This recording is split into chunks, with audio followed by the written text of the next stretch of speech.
Justa Prosa, um podcast do TRF4 para o cidadão.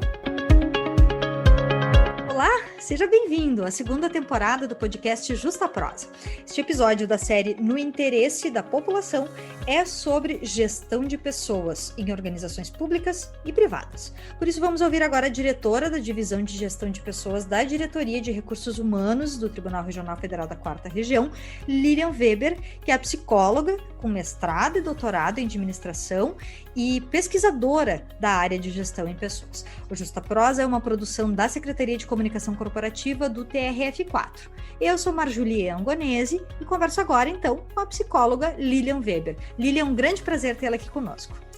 Prazer é todo meu, Marjulie, né? Muito bom poder conversar sobre esse tema, né, que é tão importante. Especialmente nessa época de pandemia. Bom, né? Inclusive, a gente vem vendo cada vez mais pesquisas e notícias de que a pandemia de Covid-19 acelerou vários processos que já vinham acontecendo, mas de forma um pouco mais gradual, como, por exemplo, a utilização mais intensa de comunicação por meio de canais digitais pelas equipes, por troca de mensagens de diversas formas, WhatsApp, Facebook, todas essas mídias digitais. Também o teletrabalho, que virou uma realidade para muitas pessoas, e reuniões online que foram muito frequentes, assim como lives específicas sobre diversas coisas para treinamento de equipes, enfim. O que as pesquisas científicas vêm apontando como caminhos para gestão de pessoas, sendo especificamente nesse novo contexto em que as pessoas nem sempre estão juntas no mesmo lugar? Marjulie, é assim, né, como tu começasse na pergunta, que a pandemia, ela acelera, né, processos que já vinham acontecendo. Então, acho que uma questão importante, assim, é pensar que a pandemia acelerou um processo que era um processo de muito controle, que a área de gestão de pessoas, e a gestão de pessoas de modo geral, né, ela era muito baseada no controle, né, no presenteísmo, assim, na visão, no olhar às pessoas. Então, todas essas estratégias que passaram a ser adotadas, né, agora por quase imposição da pandemia, né, por os trabalhos em que isso são possíveis, eles também aceleram essas estratégias, assim, da gestão de pessoa mais descentralizada, né, de um compartilhamento da gestão de pessoa entre os diferentes níveis da organização, inclusive uma maior participação de todos, né, nesse processo, e uma aposta também na dimensão de autonomia, né? Então, à medida em que as pessoas estão trabalhando em casa, né, estão trabalhando fora do mesmo espaço, é importante, na verdade, é fundamental que se conte com essa dimensão de autonomia, né, porque o trabalho remoto, o teletrabalho, ele pressupõe, né, de flexibilidade, então, da pessoa poder, né, jogar um pouco a carga horária, e da autonomia. Então, a gente troca um pouco dimensões de controle por dimensões de acompanhamento, né, ao invés de controlar processo, trabalhar com entregas, né, ao invés de olhar só conhecimento, olhar toda a dimensão de competência de quem está trabalhando, né, o que essa pessoa, né, tem agregado, né, e o que esse coletivo de pessoas agrega. Então, esse que é uma questão, assim, que voou um pouquinho, né, já vinha acontecendo, isso eram questões já discutidas e muitas organizações trabalhando, mas quando as pessoas, né, passam a trabalhar no modo remoto, essas questões, assim, elas ganham uma relevância ainda maior. E a gente tem visto, inclusive, diversas pesquisas e notícias, algumas notícias com relação às pesquisas, outras em relação a fontes que informam, enfim, dessas novas decisões, de que muitas empresas privadas e alguns setores públicos também devem passar a adotar esse trabalho remoto de uma maneira mais sistemática, e algumas empresas, inclusive, falando nessa adoção do trabalho remoto de forma legítima, né, e não apenas em situações excepcionais, em que todo mundo vai trabalhar em casa durante 2, 3 ou até 4 dias da semana em casa, que vai ter só uma reunião presencial entre as pessoas, esse trabalho remoto já é uma realidade em grandes centros fora do Brasil, em que as pessoas, até por uma questão de transporte, de uma necessidade de redução da presença de pessoas massivamente nas ruas por utilização de transporte público, aquela coisa que a gente já sabe, né? Que afeta muitos centros urbanos, isso vem sendo cada vez mais uma possibilidade e as pessoas, enfim, vão ter que se acostumar, né? Mas a gente tem um outro lado da moeda. Uma pesquisa da Universidade de São Paulo, da USP, revelou agora em fevereiro desse ano que o Brasil lidera uma lista de 11 países com mais casos de depressão e ansiedade durante a pandemia. O país é o que apresenta mais casos de ansiedade, são 63% dentro desse corpus, né, de pessoas pesquisadas por esses pesquisadores, e de depressão, que é 59% das pessoas. Em segundo lugar ficou a Irlanda, e em terceiro aparecem os Estados Unidos, tanto em relação a pessoas que estão desempregadas, como entre as pessoas que estão empregadas regularmente, ou pessoas que mantêm algum vínculo de renda mais contínuo, né? Falando especificamente na gestão de pessoas, enfim, como é que se lida com a sobrecarga, tanto de trabalho como a sobrecarga emocional, em que a situação, nesse momento, exige muito do psicológico das pessoas, né? E aí, se a gente pensar na gestão das equipes, tanto em instituições públicas como em privadas, né? Como é que se faz, né? Com essa coisa de que as pessoas acabam se sentindo mais sobrecarregadas? Essa é uma questão muito importante, assim, né, e não tem uma saída muito fácil, porque a gente lida com um fator externo significativo, né, então o trabalho remoto, o teletrabalho, quando em situações normais, né, o antigo normal, a pessoa tinha uma série de coisas positivas, assim, ela podia sair, né, os filhos iam para a escola, o cônjuge trabalhava também, não estava todo mundo dentro de casa, podia ir para o cinema, enfim, tinha uma série de coisas que são da nossa condição de vida, que estavam presentes, então, na condição da pandemia, esse é um fator, assim, que reduz a vida social, né, uma escala muito pequena, assim, para quem se mantém em uma situação mais de isolamento, né, e de seguir um pouco essas recomendações.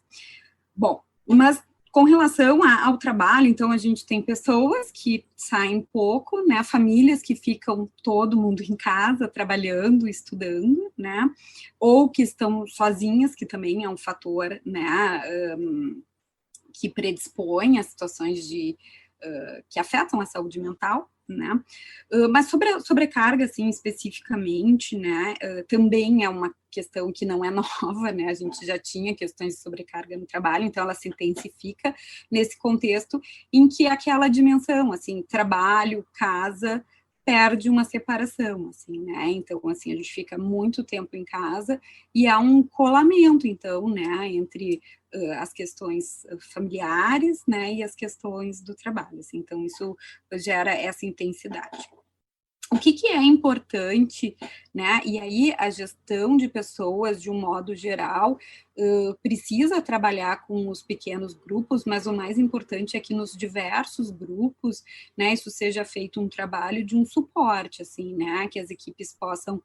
conversar, possam organizar e combinar horários, né, possam determinar alguma organização e alguma disciplina, né, que pressuponha horários de trabalho, horários de não trabalho, né, em que haja...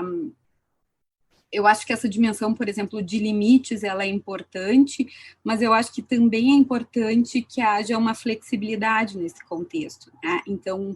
a vantagem, por exemplo, do teletrabalho, ela é essa, assim, que a pessoa podia trabalhar o horário que quisesse, né, dentro de um ambiente em que isso é possível, e eventualmente levar o filho na escola, acompanhar, fazer alguma atividade, né, do que seria o horário comercial e opta por trabalhar num horário que não seria um horário comercial. Então, quando fala limite, não é só dizer assim, olha, né, bati meu cartão ponto, agora não é mais meu horário, não faço mais nada, né? Quando falo limite, é poder pensar, bom, qual é o meu conjunto de trabalho, né, o que eu tem que fazer, uns dias pode ser um pouco mais, uns dias pode ser um pouco menos, eu acho que isso é uma coisa que a gente pode, né, tentar jogar, assim, acho que o limite não está nessa rigidez, mas se dá conta, assim, né,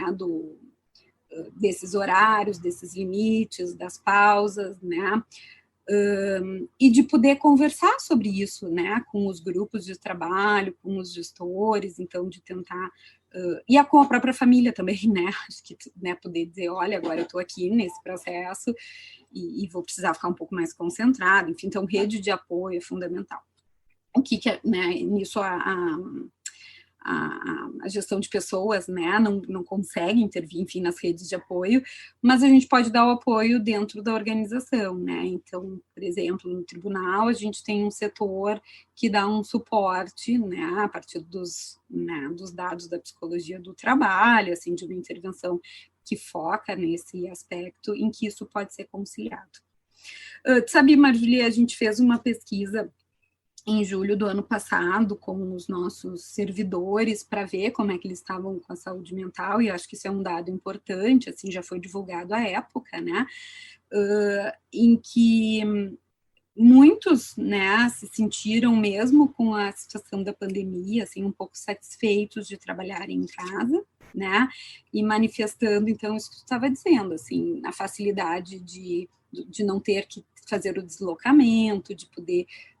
organizar o seu horário, de poder estar em casa, assim. Então, algumas pessoas que achavam que não conseguiriam, acabaram conseguindo, né. Quem tem maior dificuldade nesse processo é quem realmente tem cuidado com os filhos, né, em geral, a maioria mulheres, mas a gente sabe também de alguns homens que que a esposa precisa sair para trabalhar, e eles se viram assumindo, então, né, a função da casa, e isso, né, aumentando, então, um trabalho. Então, era um trabalho que não costumava ser feito por essa pessoa, né, tinha alguém que fazia, e aí isso vai gerando essa sobrecarga. Então, eu acho que a gente tem que poder dar o suporte, né, poder ter espaços e fazer combinações, né. Antes eu estava falando da questão da autonomia, que eu acho que ela é importante, mas a autonomia ela precisa de um objetivo, né. Então, de novo, assim, nessa ideia dos limites, eu entendo que é preciso que fique muito claro, assim, quais são os objetivos, eles podem ser até definidos, assim, por períodos, para que as pessoas consigam se organizar dentro daquilo, né. A palavra meta, ela é carregada, assim, de uma conotação negativa, mas se a meta, ela é estabelecida de uma forma adequada, e não uma forma, assim, super valorizada, né, mas metas adequadas, elas são, assim, favoráveis a essa organização. Eu sei o que esperam de mim, o que eu preciso fazer, né, vou tentar me organizar. Claro que tem funções que têm os imprevistos, que trabalham com coisas que vão surgindo, então essa organização não fica assim tão fácil de acontecer, mas essas combinações, então, objetivos, organizações, né, o poder falar com clareza, assim, sobre o que é difícil. Então, eu acho que por aí, assim, né, ter espaços de conversa e ter combinações quanto mais clara, né. Por último, assim, só para encerrar essa pergunta, eu acho importante também a aprendizagem de ferramentas, né? Então, tem muita gente que não utilizava, e a gente tem muitos recursos tecnológicos que também nos ajudam, né? Que podem facilitar, então, a gente não se sentir sozinho, ou a gente organizar os processos de trabalho. Então, acho que tem uma série de coisas, assim, que a gente não vai eliminar totalmente, mas a gente vai minimizar alguns efeitos negativos, né? E eu acho que isso que a gente tem que trabalhar para poder dar conta desse momento tão difícil. Ferramentas de combinações, né? Eu costumo falar que o WhatsApp sozinho não resolve todos os problemas de trabalho, na verdade, de organização das equipes, isso tanto em empresas públicas como em instituições públicas, aliás, como em empresas privadas, né? Empresas, enfim. existem outras formas de manejar também tarefas em que as pessoas se engajam coletivamente. Uma muito conhecida é o Trello, por exemplo, organização de planilhas de Excel, de qualquer outra coisa que possa fazer com que todo mundo saiba o que está sendo realizado por todas as pessoas para organizar essa questão do engajamento nas tarefas, né? E, bom, falando um pouco na questão do engajamento, né, nas tarefas e no trabalho, como é que se vê a possibilidade de atuação dos diferentes atores que vão se relacionar com a gestão de pessoas? Porque a gente sabe que a gestão de pessoas ela não funciona mais aquela visão antiga, já ultrapassada, né, de uma pessoa que faz a gestão de recursos humanos, que em alguns lugares é a mesma que faz a folha de pagamento e que faz a contratação e a demissão e etc, né? A gente precisa de um outro tipo de análise, né? Como é que se pensa isso hoje? Só para pegar algum gancho do que tu estava falando antes, né, das ferramentas, eu acho que às vezes, né, dependendo do uso, elas atrapalham, né? Tu diz que o WhatsApp por si só, então acho que não só ter a ferramenta, mas saber usar elas, né, e tirar o melhor proveito, tanto para essa dimensão das combinações, do compartilhamento, né, porque senão também elas se viram contra nós todos, assim, né, grupos de trabalho e pessoalmente também. Com relação aos papéis, Marjorie, a gente pode pensar, e eu acho que essa é uma questão super importante, porque, né, nesse caminho, quando eu comecei falando, assim, do como a área de gestão de pessoas foi modificando ao longo dos anos, né, então a gente saiu de uma função, assim, de recursos humanos, e que tinha uma função muito mais burocrática, para uma função estratégica, assim, de ajudar, né, a pensar no contexto geral das pessoas que estão na organização, né, e para isso, assim, uma área de gestão de pessoas, ou que ainda se chame né, recursos humanos, ela precisa, né, compartilhar decisões de um nível estratégico, assim, então, qual é o rumo dessa instituição? Daí não importa se é público e privada, né, o que a gente espera dessa instituição? Estou te falando dos modelos de um modo geral, assim, né, o que é um pressuposto. Então, poder pensar onde essa instituição quer chegar, quais são os valores, como que a gente quer alcançar esses nossos objetivos, né, e como a gente quer que as pessoas que estão aqui dentro trabalhem, né, percebam o seu trabalho, que contribuição a gente espera disso, né. Desse nível mais estratégico, e aí que a gestão de pessoas modificou um pouquinho mais, quem é responsável pelo dia a dia do acompanhamento e do que se pode dizer, assim, de gestão mesmo das pessoas, são os gestores mais próximos, assim, né? A literatura costuma chamar de gestores intermediários, assim, que não são os que estão mais, né, no antigo topo da pirâmide, mas que estão mais perto da base, vamos dizer assim. Mas esses gestores intermediários, então, eles são como uma espécie de filtro, assim, entre a administração mais alta e o grupo, né, os demais que estão abaixo deles, assim. E esses gestores, então, que são os responsáveis do cotidiano de trabalho, assim, de acompanhar, de poder dar feedbacks, de fazer as combinações, né, e de alinhar, assim, e precisa ser eles, porque, assim, tu não pode fazer, distante, tu não pode fazer essa gestão de pessoas, tem que fazer e tem que acompanhar e dar as devolutivas quem está próximo, porque é quem conhece daquele trabalho. Então, a responsabilidade dos gestores intermediários, ela é muito importante, assim, nesse processo como um todo, né, seja em período de pandemia ou fora dele, né, então, esse gestor, ele precisa gozar de certa autonomia com relação, né, aos gestores superiores, né, porque senão fica um processo muito incongruente, desculpa, né, de que, bom, existe a missão, a visão, os valores institucionais, existe um posicionamento, E daí, depois, como que esse gestor passa? Então, assim, esse é um alinhamento sempre muito importante, assim, né? De um modo geral, assim, até a minha pesquisa do mestrado foi sobre esse público em particular, né, dos gestores intermediários. É um público que sofre uma pressão importante, assim, né? Eles falam de um ensanduichamento, assim, né? A pressão de quem está embaixo, uma pressão de quem está em cima, e que, às vezes, para suportar, eles têm uma sobrecarga do volume de trabalho, assim, né? Porque eles não querem passar coisas que eventualmente não acreditam, ou tem algum problema, né, com a delegação de algum exercício, né, da tarefa, e acabam assumindo para si a responsabilidade, porque também, né, tem essa função, né, de ver o trabalho do grupo todo dar certo. Então, é um lugar, assim, que a gente precisa ter muita atenção também, né, e eu acho que a área geral de gestão de pessoas tem que estar presente para dar o suporte para esses gestores, porque o desempenho no cotidiano é deles, mas a área geral de gestão de pessoas precisa estar muito próxima. E, por fim, né, os demais atores, que somos todos os trabalhadores, de algum modo, né, poder pensar, assim, né, qual é o meu lugar nesse trabalho, né, qual é o propósito.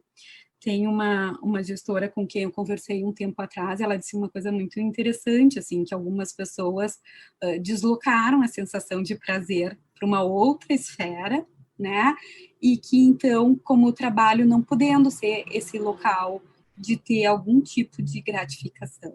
né, então, assim, quando a gente fala que o trabalho, ele pode nos envolver, a gente pode ver sentido, né, pode fazer um projeto que a gente acha bacana, isso é uma dimensão, né, do propósito, de eu entender, né, por que eu estou aqui, por que eu faço esse trabalho, e essa dimensão de escolha, né, porque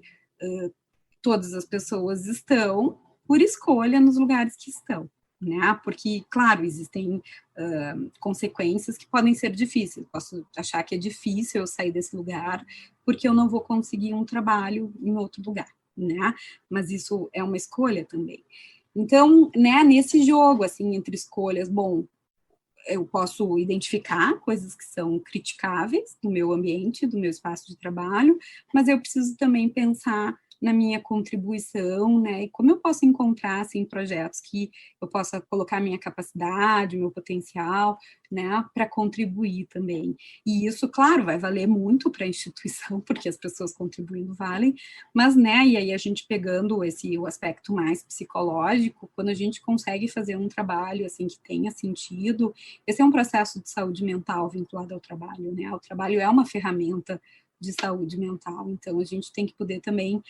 abrir espaços, assim, para esse tipo de reflexão, enquanto gestão de pessoas de um modo geral, né? Claro, assim, então, se a gente pensa que o período é da pandemia, está tudo muito conturbado, existe uma série de questões, né? Isso fica um pouco atrapalhado neste exato momento, né? Mas, assim, essa é uma reflexão necessária, assim, de um modo geral, para os atores. Bom, a palavra que fica é sensibilidade, né? Para a gente conseguir ajustar a sintonia fina. Quem já teve um rádio analógico, né, vai entender o que eu estou falando, mas é conseguir encontrar a estação certa, no volume certo, sem ruído de comunicação, para que a gente consiga ouvir a estação de rádio que a gente quer. Exatamente, né? E exige um esforço, né, Marju, te interrompendo, porque me lembro bem, né, quando a gente fazia aquilo, não era bem assim, tu tem um tempo, né, para encontrar esse ajuste, não é uma coisa automática. E a gente precisa da sensibilidade dos dedos ali para conseguir fazer com que a bolinha ali, né, que a gente tem que fazer para trocar a estação de rádio, consiga chegar no lugar certo. Às vezes demora, às vezes a gente tem que apertar um pouquinho mais, a gente tem que, às vezes, mudar o rádio de lugar porque a antena não está pegando. É isso, né? A questão de sensibilidade. Lilian Weber, muito obrigada pela sua participação aqui conosco e estamos à disposição, sempre, aqui no Justa Prosa. Eu que agradeço, foi muito bom conversar contigo, espero que tenha proveito, né, para quem vai nos escutar também. Um grande abraço, Marju. Um abração para você e para os nossos ouvintes, porque esse foi mais um episódio do Justa Prosa, um podcast produzido pela Secom do TRF4. Mande as suas sugestões por mensagem em nossas redes sociais. Coordenação de Leonardo Schneider, apresentação e edição desta que vos fala, Marjulia Angonese, logomarca e publicação de Alberto Bigatti, locução da vinheta do Maurício Calduro, pesquisa de trilha Karin Friedrich, redes sociais com Angela Gil, edição de imagens de Silvio Cirângelo e apoio Paulo Albano e Manuela Ribeiro. Muito obrigada pela sua audiência e até o próximo episódio.